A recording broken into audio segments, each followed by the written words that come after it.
जय हिंद एवरीवन। दोस्तों आज की वीडियो में हम बात करने वाले हैं भारत के ब्रह्मास्त्र की, दैट इज ब्रह्मोस, जिसे हमने डेवलप किया अपने एक बहुत ही बेस्ट फ्रेंड के साथ, दैट इज रशिया। तो आजकल ब्रह्मोस कुछ सुर्खियों में है।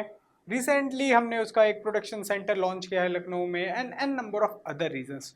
तो इस वीडियो में हम समझने वाले हैं कि क्या है ब्रह्मोस, क्यों है ब्रह्मोस और कैसे है ये भारत का ब्रह्मास्त्र।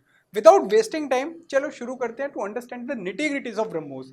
तो सबसे पहले हम इसके ना थोड़े फीचर समझने की कोशिश करते हैं। तो it says it is a joint venture of DRDO and NPOM. NPOM की जब मैं बात करता हूँ, ये रशिया का हमारा एक सिस्टम है या एक कंपनी है जो ब्रह्मोस हमारे साथ को डेवलप किया। मतलब यहाँ पे हमने टेक्नोलॉजी शेयर की है एक्चुअली रशिया के साथ। ठीक है, रशिया ने हमें सिखाया है कि ब्रह्मोस बनाना कैसे है। सेकेंड, अब ब्रह्मोस जो नाम पड़ा वो कैसे पड़ा, ये दो रिवर्स है। फर्स्ट ब्रह्मपुत्रा ऑफ इंडिया, ठीक है। Second Moskva reverse of Russia. तो आप देखोगे ब्रह्म ओस, तो दो रिवर्स के नाम पे अपने डेडिकेट करके ये मिसाइल डेवलप की। नेक्स्ट जो पॉइंट है, देखो ब्रह्मोस ना बहुत ही हाई कैलिबर की मिसाइल है। क्यों? क्योंकि देखो एक तो हमने इसे खुद बनाया है, पहली चीज। ये लैंड पे भी डिप्लॉय की जा सकती है, सी में भी डिप्लॉय की जा सकती है और एयर में भी। एंड यही नहीं, इसे under see that is submarines वगैरह में भी डिप्लॉय कर सकते हैं। तो एक ऐसी मिसाइल जो हमारे almost her layer of defence को एनहेंस कर रही है, बी इट लैंड, एयर और सी और अंडर द सी। तो अगर आप देखोगे हर फोर्स को ये स्ट्रेंथ प्रोवाइड कर रही है। नेवरदलेस जो मेन आपको इस पे पहलू पे ध्यान देना है, ये हमने इसका ना ऑपरेशनल इसको मतलब लॉन्च तो किया हमने ऑलमोस्ट 2005 में, बट जो पहला टेस्ट फायर था 2001 का है। तो हमने क्या समझा, सबसे पहले देखो ब्रह्मोस ना एक बेसिस पे रखा गया है और वो बेसिस रखी गई हमारे डॉक्टर एपीजे अब्दुल कलाम जी के द्वारा। उन्होंने जब अग्नि पृथ्वी टाइप की मिसाइल्स बनाई तो एक इंफ्रास्ट्रक्चर स्टेटस इंडिया को प्रोवाइड कर दिया, जो एक्ट किया as a foundation for the development of BrahMos. देखो रशिया वाले बहुत जल्दी, मतलब हमारे अच्छे फ्रेंड्स हैं, उन्होंने कहा को डेवलपमेंट करते हैं, टेक्नोलॉजी का ट्रांसफर करते हैं, it's completely fine to us. But एक टाइम पे आके हमारे पास कुछ होना तो चाहिए। तो वो जो फैसिलिटी थी ना वो हमें दी थी हमारे माननीय एक्स प्राइम प्रेसिडेंट आपके एपीजे अब्दुल कलाम साहब। अब एपीजे अब्दुल कलाम साहब को हम इसी वजह से मिसाइल मैन भी कहते हैं। तो आज अगर ब्रह्मोस हमारे पास है तो उसका रीज़न है जो एक फाउंडेशनल इंफ्रास्ट्रक्चर वैल्यू हमारे अब्दुल कलाम सर ने हमको दी है। That is why he is known as missile man of the India. Moreover, अब हम देखो ब्रह्मोस के ने स्पेसिफिकेशंस में जाते हैं कि कैसे वो स्टैंड आउट करवाती है बाकी मिसाइल से अपने आप को अलग। तो स्पीड देखोगे 2.8 मैक, अच्छी स्पीड है, क्रूज मिसाइल है। देखो क्रूज मिसाइल और बैलिस्टिक मिसाइल में डिफरेंस क्या है। क्रूज मिसाइल्स का और बैलिस्टिक मिसाइल का पाथ का डिफरेंस होता है। अब बैलिस्टिक मिसाइल होगी, सपोज ए पॉइंट से हमने इसको फायर किया और बी पॉइंट पे जानी है इसको, तो ये हाइपर बोला पाथ करेगी, फॉलो और ऐसे जाके हिट करेगी। बट क्रूज मिसाइल्स का क्या है, suppose a path then B point. अब ए से बी हिट करने के लिए सपोज यहाँ पे कोई रॉक है, ठीक है, आर फॉर रॉक, ये जमीन के पैरेलल जाएगी, रॉक के साथ ऊपर गई, देन पैरेलल और जमीन को हिट किया। तो अब ये ग्राउंड के हमारे पैरेलल चल रही है, तो इससे क्या हुआ हमें ये पता, प्रिसीजन स्ट्राइक भी देने का काम करेगी। ठीक है, अब ग्राउंड के पैरेलल है, नियर टू द ग्राउंड है, तो राडार में भी नहीं आएगी जनरली। अब देखो जहां तक बात रही इसकी रेंज की, स्पीड है तो रेंज भी होनी जरूरी है। 290 किलोमीटर प्रेजेंटली जो ऑपरेशनल है हमारी डिफरेंट आर्म फोर्सेस के पास।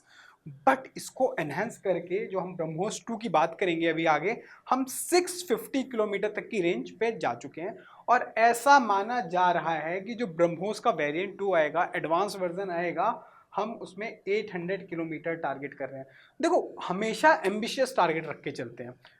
आप हमेशा देखो, देखा होगा ना कि हम टारगेट्स बनाते हैं यूपीएससी में पढ़ते हुए, तो हम कहते हैं कि यार आज 10 घंटे पढ़ेंगे, तब जाके आप 8 घंटे पढ़ पाते हैं। सिमिलरली एम्बिशियस टारगेट रखने से हम ओवर अचीव भले ही ना करें, अंडर अचीव तो नहीं करते। ठीक है, काफ़ी टाइम मेरे को ऐसा बोला जाता है, क्रिटिसाइज किया जाता है, सर हमने बोला था बाय 2022 फार्मर्स की इनकम डबल हो जाएगी, बट हुई नहीं।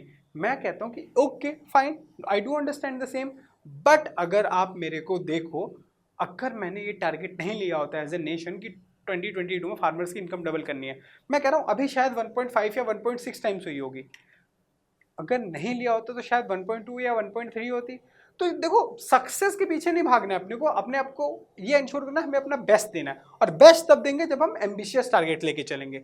नाउ अब मिसाइल है, अब मिसाइल में वॉरहेड तो लगेगा, तो पेलोड जो ये लेके जा सकता है 200 to 300 kg, एक बहुत बड़ा पेलोड होता है ये, ठीक है। ऐसी मिसाइल्स पाकिस्तान को अगर डेवलप करनी होगी ना, तो ऐसा भी हो सकता है कि पाकिस्तान आधा बिक जाएगा चाइना के हाथों, और उसका भी फिर भरोसा नहीं है क्या हाल हुआ है चाइनीज माल का। वी नो दैट इज, मतलब जो छोटी सी वॉर तो नहीं बोलूँगा, स्कर्मिश हुई, जो हमने एक्शन लिए, प्यूनिटिव एक्शन लिए पाकिस्तान के अगेंस्ट, लिटरली हमने तहस नहस किया, और उसमें बहुत स्ट्रेटेजिक रोल प्ले किया हमारे ब्रह्मोस ने। नाउ गाइडेंस के ऊपर बात करते हैं। देखो, ये ब्रह्मोस का रोल है कि ये गाइडेड, ठीक है, और प्रिसीजन स्ट्राइक करती है। यहाँ पे ना दोनों चीज़ों का मतलब मैं समझा देता हूँ। गाइडेड का मतलब है कोऑर्डिनेट्स वगैरह डाले, आपने बता दिया और वो काम हो गया। प्रिसीजन का मतलब होता है जहाँ पे आपका कोलेटरल डैमेज बहुत ज़्यादा कम हो, पहली चीज़, और टारगेटेड स्ट्राइक हो, मतलब आसपास का एरिया नहीं। सपोज मैंने एक घर टारगेट किया है, तो वो घर में घुसेगा वो वेपन, और उस घर में अंदर जाके फटेगा, वो जो नुकसान होगा उसका घर का ही होगा। बट जो पुराने बॉम्ब्स होते थे, स्पेसिफिकली अगर मैं बात करूँ हिरोशिमा और नागासाकी में जो हुआ लिटिल बॉय और फैट मैन की अगर मैं बात करूँ, तो वो प्रिसीजन वाले स्ट्राइक नहीं थे, उसने पूरे एरिया को बंजर बनाया। और यहाँ तक कि ऐसा बोला जाता है अभी भी वहाँ पे रेडिएशंस पाई जाती हैं। तो ब्रह्मोस जैसे मिसाइल्स हमें सिर्फ और सिर्फ अपने स्ट्राइक करने होते हैं टारगेट को, और टारगेट को निस्तानाबूद करके मिसाइल एक तरह से कोलेटरल डैमेज बहुत कम करवाता है, ठीक है। नाउ फ्लाइट एल्टीट्यूड क्या है, 15 किलोमीटर अब तक जा सकता है अगर आप मेरे से बात करोगे, और लो 10 मीटर, मतलब ऑलमोस्ट अगर आप सोचोगे ग्राउंड से लग के 10 मीटर कितना होता है यार, कितना होता है 10 मीटर, 1.83 मीटर का 6 फीट का इंसान होता है, 36 फीट, 30 से 36 फीट, 10 मीटर, सिंपल है, ठीक है। तो this is how you have to think upon. तो बहुत ज़्यादा पास, और इसकी वजह से राडार की रेंज में भी बाहर हो जाती है कई बार, और है प्रिसीजन गाइडेड, ऊपर से टारगेटेड, तो बहुत ज़्यादा नुकसान होता है दुश्मन का, ठीक है। अब देखो इसका स्ट्रेटेजिक एडवांटेज क्या है। सबसे पहले सुपरसोनिक स्पीड है 2.8 मैक, जिसको हम कोशिश कर रहे हैं 3.3 3.2 मैक तक लेके चले जाएं। R&D चल रही है, R&D बोले तो रिसर्च एंड डेवलपमेंट। अब इस स्पीड से कोई पेलोड जा रहा है, तो आपको लग रहा है कि एनिमी के पास रिएक्शन टाइम है, एनिमी के पास रिएक्शन टाइम कम है, उसका राडार कुछ नहीं है, तो इंटरसेप्टर्स वगैरह कुछ नहीं कर पाएगा। और रिसेंटली ऐसा कुछ हुआ भी है, ठीक है। नाउ प्रिसीजन की बात की हमने, high accuracy, fire and forget. अब फायर एंड फॉरगेट का क्या हुआ, सपोज मैंने ए से पॉइंट से बी पॉइंट को हिट करना है, बट यहाँ पे रॉक है, तो अगर क्रूज मिसाइल जाके इस रॉक से टकरा गई, इसका मतलब मेरा हिट तो नहीं हुआ टारगेट, है ना। तो यहाँ पे क्रूज मिसाइल अपने आप पाथ फॉलो करेगी और जाके बी पे लग जाएगी। तो बेसिकली जो टारगेट लॉक किया है मैं वहीं हिट करूंगा। तो this is why it is called fire and forget. एक बार लॉन्च करने के बाद आपको किसी भी तरीके से कुछ भी इंटरवेंशन देने की जरूरत नहीं है, missile will itself chart out its path और टारगेट को लॉक करेगा, प्रिसीजन स्ट्राइक देगा, आसपास के एरिया को कोलेटरल डैमेज नहीं होगा। सिंस हमने मिसाइल छोड़ी है तो हमारा भी कोलेटरल डैमेज बहुत कम है, ऐसा नहीं है कि हम एयरक्राफ्ट के साथ जा रहे हैं, ठीक है। इंटरसेप्ट नहीं हो सकती, क्यों, क्योंकि लोअर लेवल पे है, अप टू 10 मीटर तक का हम इसको कर सकते हैं, राडार की एक तरह से रेंज से बाहर है, ठीक है। चलो नाउ फर्दर वर्सेटिलिटी क्या है, मल्टीपल प्लेटफॉर्म्स। अभी हमने देखा लैंड, सी, एयर और अंडर सी, मतलब ऐसा कहा जा रहा है कि हम एयरक्राफ्ट पे भी ब्रह्मोस डाल देंगे, सबमरीन पे भी डाल देंगे। This is what the thing is, इसकी वर्सेटिलिटी ने हमको स्ट्रेंथ दिया। और दूसरी चीज, इसकी वर्सेटिलिटी पे एक चीज नोटिस करो, ये इंडिया मेड है, तो हमें किसी और पे डिपेंडेंट भी नहीं है, ठीक है। लो राडार सिग्नेचर की हमने ऑलरेडी बात कर ली है। चलो अब बात करते हैं कि ब्रह्मोस कैसे रिसेंटली यूज हुई है। सबसे पहले हमने new production facility, Rajnath Singh ji ने क्या बोला कि देखो डिफेंस कॉरिडोर बन रहा है यूपी में, ठीक है। यूपी में लखनऊ नाम की एक जगह है जो यूपी की राजधानी है। अब उस लखनऊ में हमने कहा कि हम बनाएंगे ब्रह्मोस खुद, और ब्रह्मोस कितनी बनाएंगे, हम कह रहे हैं 80 से 100, ठीक है, 80 to 100।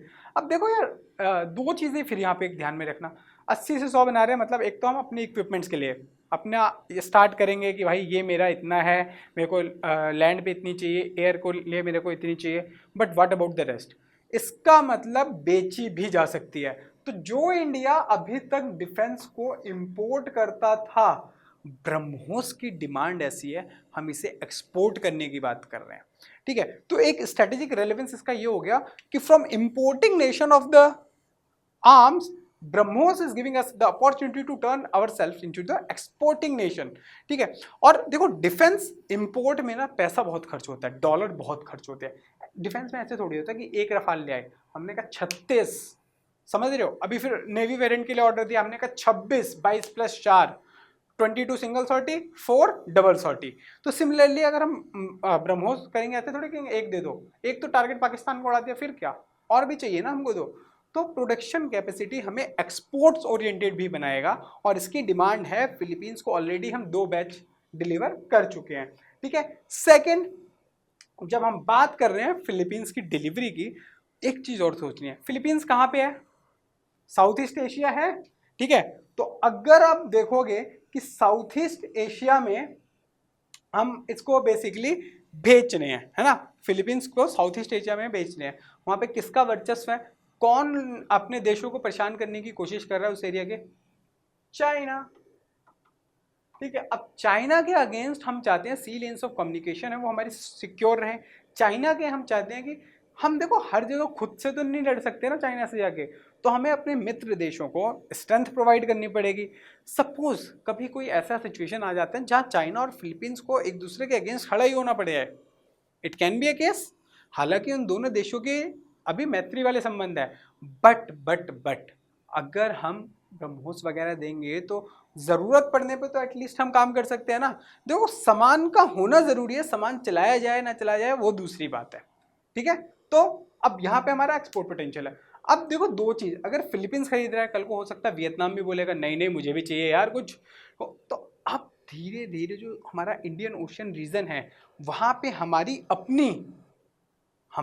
अपनी मिसाइल्स रहेंगी, हमारे अपने तरीके रहेंगे, तो ऑब्वियसली स्फीयर ऑफ इन्फ्लुएंस जो छोटे छोटे नेशंस है उनका भी बढ़ रहा है, तो छोटे छोटे नेशंस का इन्फ्लुएंस बनने से भी फायदा होता है। ठीक है, next but not the least, BrahMos next generation की बात कर रहे हैं कि हम कह रहे हैं एक ब्रह्मोस 2 बनाएंगे, तो अभी इसके बारे में पढ़ेंगे कि ब्रह्मोस 2 में हम क्या करने वाले हैं। अब सबसे पहले, अभी तक कॉम्बैट यूज नहीं हुआ था ब्रह्मोस का, न कॉम्बैट यूज फर्स्ट टाइम हमने ऑपरेशन सिंदूर में किया। अभी तक हम अगर किसी को बेचेंगे भी ना तो हम ये कहते थे यार देख लो बढ़िया सामान है। अब आप कहेंगे सामान बढ़िया, जरा पाकिस्तान के एरिया देखो जहाँ पे ब्रह्मोस छोड़े हैं भाई साहब, एयर की एयर स्ट्रिप तबाह कर दी है हमने। तो now the proven track record कि भाई प्रिसीजन स्ट्राइक की है हमने, कोलेट्रल डैमेज नहीं किया, और इस टाइप की अगर स्ट्राइक की कैपेसिटीज आपको रखनी है तो यू शुड हैव ब्रह्मोस। अगर आपको लगता है कि हम डिलीवर नहीं कर पाएंगे तो लखनऊ में हम 80 से लेके 100 मिसाइल्स एवरी ईयर प्रोडक्शन करेंगे, हमें इतनी ज़रूरत नहीं है। बट आपको अपनी सेफ्टी सिक्योरिटी के लिए चाहिए, वेस्टर्न नेशन से सस्ता सामान चाहिए, अच्छा सामान चाहिए, रशियन सामान चाहिए, तो सिंपल सा लॉजिक है, गिव अस ब्रह्मोस। ठीक है ना। इम्पैक्ट क्या है, इंडिया का एडवांस वेपनरी सिस्टम अभी तक यूज में नहीं था। देखो ये जो पाकिस्तान के साथ ये टसल हुई, इसमें देखो एक तरह से हाइब्रिड वॉरफेयर आया। कल मैं अपने एक स्टूडेंट से ऐसी बात कर रहा था एंड ही सेड कि सर आज के टाइम पे लोगों को समझना होगा, टैंक लेके लड़ने चले जाते हैं, लेकिन अब ज़माना ड्रोन का है, अब ज़माना मिसाइल्स का है, तो बढ़ती टेक्नोलॉजी के साथ हमें अडॉप्ट करना है। उसका मैसेज एक्चुअली ये था। तो अगर आप लोग टेक्नोलॉजी के साथ अडॉप्ट नहीं कर रहे हैं चीज़ों को, तो आपकी ग्रोथ एंड डेवलपमेंट में आपको प्रॉब्लम होने वाली है, mark my words, this is true. मतलब मैं आप लोगों को बता रहा हूँ, अगर आप लोगों को लग रहा है ऐसा कुछ नहीं होगा, मैं कह रहा हूँ ऐसा होगा, एज सिंपल एज दैट। ठीक है, बट यहाँ पे जब इंडिया ने यूज़ की मॉडर्न वेपनरी और रियल टाइम बेसिस पे की, युद्ध के टाइम पे की, तो what does it shows, India का रिजॉल्व कि यार हम अपनी मॉडर्न वेपनरी को दिवाली पे चलाने के लिए नहीं रखे हैं, जब जरूरत पड़ेगी मोदी जी बोलेंगे तो काम तो होगा। बाकी 8 बजे देखते हैं आज मोदी जी क्या लेके आते हैं, बस डर है 500 का नोट ना बंद करवा दें, है ना। चलो now moving further, other operational uses में देखोगे अगर आप, तो स्ट्रेंथ कर रहा है हमको south east Asia defence partnership में। जैसे कि मैंने बोला अभी कि फिलीपींस को हमने बेच दिया है, वियतनाम से बात चल रही है, ठीक है। Other south east Nations have also declared something. Now BrahMos तो हो गया, अब ब्रह्मोस के बाद क्या? देखो रिसर्च एंड डेवलपमेंट करती रहनी चाहिए, आपको एवरी डे आपको इंप्रूव करना पड़ेगा। अभी तक ब्रह्मोस के सेकंड वर्जन पे रिसर्च डेवलपमेंट चल रही है और हमारा टारगेट क्या है? पहला टारगेट है इसकी स्पीड बढ़ा देंगे हम, ठीक है। तो स्पीड मैक 8 तक लेके जाने का हमारा लक्ष्य है, दैट इज 2.8 से मैक 8। मतलब जस्ट इमेजिन सिनेरियो, जमीन के पास से एक मिसाइल गई, किसी को कुछ दिख ही नहीं रहा, समझ रहे हो? पाकिस्तानियों के झूठ से ज्यादा तेजी स्पीड से कोई मिसाइल चल रही है। मतलब इमेजिन सिनेरियो, उन्होंने हम बोला कि हमने पटना का पोर्ट उड़ा दिया। भाई पटना में पोर्ट नहीं है इंडिया का, पटना का कोई नेवल बेस नहीं है, आप क्या उड़ा रहे हो? मतलब ये जो लड़ाई हुई ना, आर्मी ने तो हमारी पीटा, ये तो सही है, लेकिन एक जगह हम मात खा गए मुझे लग रहा है, पाकिस्तानी मीडिया और सोशल मीडिया में वो जीत गए, मतलब झूठ बोलने में हमारे वाले थोड़े कच्चे रह गए। But nevertheless coming back to the topic, ठीक है, हाइपरसोनिक ये हम स्पीड के लिए जो ट्राई कर रहे हैं, अगेन रेको डेवलपमेंट में हम अपने रशिया पे ही भरोसा कर रहे हैं। क्यों? क्योंकि रशिया ना हमें सिर्फ टेक्नोलॉजी की बात नहीं करता, वो कहता साथ बनाएंगे। तो जो हमारा मेक इन इंडिया का इनिशिएटिव है, जो हमारा डिफेंस इंडिजनाइजेशन का इनिशिएटिव है, इन दोनों इनिशिएटिव में रशिया हमारे साथ है ना। जो एक रेंज थी 600 किलोमीटर से 800 किलोमीटर हम जो टारगेट कर रहे हैं, उस रेंज को हाइपरसोनिक स्पीड के साथ बढ़ा के हम 1500 किलोमीटर लेने वाले हैं। 1500 kilometre. Just imagine a scenario कि अगर आप लोगों को पता हो कि हम मिड ऑफ द इंडिया से मारेंगे और पाकिस्तान में जाके गिरेगी मिसाइल, सिंपल। हाँ, और यह भी बोला जा रहा है कि BrahMos will give us edge over the China as well. अगर हम इसको डेवलप कर लेते हैं, डिप्लॉय करते हैं, इंडक्ट करते हैं, तो यार it's about being in the elite nations. मतलब BrahMos is not just giving us the advantage, it is actually establishing the credible deterrence. Deterrence क्या होता है? जब आप तगड़े होते हो तो चलता फिरता राह में हर कोई आपसे पंगा नहीं लेगा। क्यों? क्योंकि उसे लगता है कि यार ये तो तगड़ा बंदा है, अगर मैं इससे पंगे लूंगा तो ये पीट देगा। लेकिन आपने देखा होगा जो छोटे छोटे बच्चे होते हैं, शादियों का सीजन ले लो, उनको आप भी छेड़ देते हो, मैं भी छेड़ देता हूँ। इसलिए नहीं छेड़ देते कि हमें मजा आ रहा है, हमें ये भी पता है एक्चुअली बच्चा पलट के कुछ फालतू बोलेगा नहीं, मार भी नहीं सकता। और कुछ लोगों को तो मजा भी आता है चलते फिरते, अगर बच्चे जो भागते भागते रहते हैं शादी में, पटाख लगा दिया। क्यों? क्योंकि वो बच्चे का क्रेडिबल डिटरेंस नहीं है। वरना उससे ज्यादा गंदी हरकत कौन लोग करते हैं? वो जो ड्रिंक करके शादियों में इधर उधर घूमते रहते हैं। आप उनको तो नहीं मारते, क्यों? क्योंकि उनके पास क्रेडिबल डिटरेंस है कि एक तो उन्होंने ड्रिंक कर रखी है, तो उल्टा भी बोल सकते हैं, ये तो नेगेटिव क्रेडिबल डिटरेंस हुई, है ना। बट नेशन से स्टेट्स में क्या हुआ? ब्रह्मोस हमको दे रहा है पॉजिटिव क्रेडिबल डिटरेंस कि भाई इंडिया से पंगे लिए तो दिक्कत हो जाएगी। हमने लाहौर को न्यूट्रलाइज किया, हमने उनके एयर स्ट्रिप्स पे किया, and acknowledge by the our air force DGMO today, है ना। तो डायरेक्टर जनरल एयरफोर्स ऑपरेशन से उन्होंने क्या बोला? उन्होंने बोला कि ब्रह्मोस से मैंने काफ़ी डीप अंदर स्ट्राइक किया। तो it means it is there. और सोचिए जब ये कैपेसिटी हमारी 1500 किलोमीटर की हो जाएगी तो that is the reason to think. And see हमेशा ना it's better to be in the group of elites. क्यों? क्योंकि चाहे यूएनएससी की सीट हो, चाहे वो एनएसजी का ग्रुप हो, एनीथिंग, हम इंडिया अपनी इकोनॉमी को डेवलप करते जा रहे हैं। सेकंड, हम अपने डिफेंस में पैसा लगा रहे हैं, तो भैया हमें एलिट सिस्टम से बैठना। हमारा स्पेस सेक्टर भी एलिटिज्म में आ गया है। अब एलिटिज्म क्या है? दुनिया के 3-4 देश हैं, टू बी वेरी ऑनेस्ट, अगर हम उंगलियों पे गिन ले, यूएसए, चाइना, रशिया, जिनके पास वेपन्स हैं इस तरह के। तो अगर हम उस रेंज में पहुंच गए तो एक वर्ल्ड कम्युनिटी में रिस्पेक्ट आ जाती है, दम तो है इनकी फौज में। अब अगर हमारी फौज ने ऑपरेशन सिंदूर किया, इसका रीजन ये नहीं कि सिर्फ हमारी फौज वीर है, हमारे वीरों से जवान है, नहीं, उनको राइट काइंड ऑफ इक्विपमेंट से एनहेंस किया गया उनकी कैपेबिलिटीज को। तो जब आपकी अच्छी ट्रेनिंग होती है, जब आपके पास अच्छे हथियार होते हैं, तो जंग के मैदान में जब कूदा जाता है, कॉन्फिडेंस के साथ कूदा जाता है। जैसे यूपीएससी का प्रीलिम्स है, कुछ लोगों ने बढ़िया से पढ़ाई की होगी, कुछ लोगों ने अच्छे से मॉक्स लगाए होंगे, तो अब जब वो जाते होंगे एग्जाम देने, don't you think it's a quite interesting way, उनको मजा आता होगा कि मजा आ रहा है मुझे एग्जाम देने में. Similarly, BrahMos is actually enhancing the capabilities of the Indian Armed Forces as well as the research and development area of the scientist community, specifically DRDO, because it is not just showing that we are doing good in the indigenization of defense. It is helping us to portray as one of the top most country in the defense export. We are giving the world the quality product that it deserves. It marks in the word that, please mark it down, that India is also a defense exporter. So once you develop one good product, then people might be able to think of your other products as well. For example, when we talk about the products like Tejas, अच्छा aircraft है. अब लेकिन branding तो पूरी make in India की चलेगी ना, एक अकेले की देश की नहीं चलेगी. एक प्रोडक्ट आया, फिर उसके बाद हम डाइवर्सिफिकेशन करते हैं. So BrahMos is actually providing us credibility in the world scenario कि कैसे हमारे और भी जो प्रोडक्ट्स हैं वो वर्ल्ड लेवल पे अच्छा करने वाले हैं. ठीक है. Now if you look at while concluding this session कि क्या खोया क्या पाया जग में ब्रह्मोस के थ्रू हमने. ठीक है. First thing first, enhances India's deterrence and offensive strength. Offensive strength, offence क्या होता है? डिफेंस तो होता है जब कोई हमारे ऊपर हमला कर रहा है, हमने डिफेंस किया. फॉर एग्जांपल हमारा आकाश एयर डिफेंस सिस्टम, हमने S-400 से डिफेंस किया. आज रशिया ने कहा चलो यार हम दोनों मिलके S-500 बनाते हैं. क्यों? रशिया का सामान हमने यूज़ किया S-400. अब रशिया को लगा यार इसने यूज़ तो बढ़िया किया और इसको बच गए रॉकेट. अब इनको ये पिच कर देते हैं. अब ये पिच करेंगे, अमेरिका कहेगा नहीं कैट्सा लगा देते हैं. ठीक है, एडवर्सरीज के साथ आप ट्रेड वेड नहीं करोगे, स्पेशली डिफेंस प्रोडक्शन में. तो हम कहेंगे स्ट्रेटेजिक ऑटोनॉमी का नाम सुना है क्या ट्रम्प साहब आपने? We will have the strategic autonomy और हम बनाएंगे S-500. तो जो चीज़ अच्छी कर जाती है ना वो फिर बिकती है, तो इंडिया इंटरेस्टेड हो सकती है इस चीज़ में. सिमिलरली ब्रह्मोस ने भी पाकिस्तान की ऐसी तैसी की है, तो इट माइट बी कि इसकी वर्ल्ड लेवल पे उसकी डिमांड बढ़ेगी. ठीक है. Now technological leap showcases international collaboration in missile tech as explained. Last, growth in exports, continuous development. continuous development का मतलब क्या है?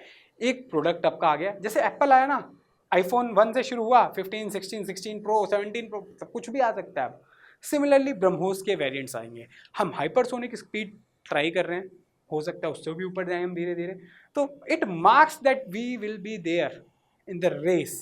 And it's not only about our national security, it's also about the global security and the regional stability. Pakistan के DGMO ने अगर हमारे DGMO को call किया कि भाई इतना मत पीटिए, बहुत पीट गए हैं, लाल हो चुके हैं पिट के, रीज़न उसका ये था कि हमारे पास ब्रह्मोस, S-400, आकाश एयर डिफेंस सिस्टम लाइक चीज़ें थी. ठीक है. तो while concluding this session, certainly BrahMos has enhanced not only India's image in the recent conflict, but it has also brought out that India have n number of Brahmastra in their arsenal, and India will use it whenever it is required for the safety and security of our citizen. That's all from my side. Chalo then, bye bye, take care, all the best, Jai Hind.